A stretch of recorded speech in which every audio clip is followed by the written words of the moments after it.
what actually happened in both under Bretton Woods and of course much more recently is that there's no serious pressure on surplus countries, but there is serious pressures on deficit countries, because if you run a deficit, you can have then a currency crisis and a banking crisis. So you have to correct your deficits.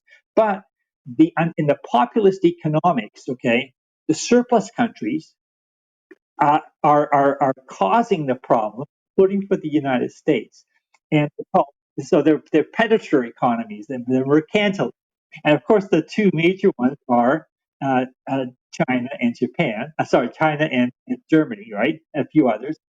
And so you saw in the Trump one administration. Now you're hearing again under the people who are talking this for the Trump two, is that they will want to address the structural imbalances. Okay, uh, and you know, I mean, the reason for that is, of course, that they think that the structural imbalances are the reasons for deindustrialization.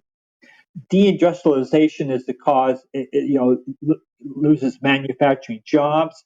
The loss of manufacturing jobs has caused all kinds of misery in lots of locations around the United States, all our cities and whatnot, and causes deaths of despair and drug overdoses and stuff like that. So the whole thing goes back to structural imbalances. Okay, and one stream of thought is that this has got to do with the role of the dollar.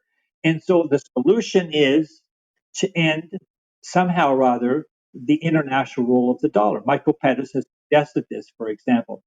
That's not likely on, but Robert Lighthizer did suggest that there would be direct intervention uh, on imbalances, and he suggested two ways: tariffs and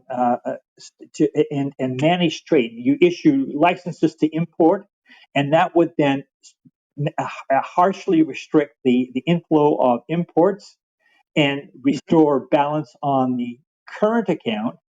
And the other thing he proposes is a tax on investments flowing into the United States, which is basically also a tax on dollars flowing out, in order to arrest the savings inflow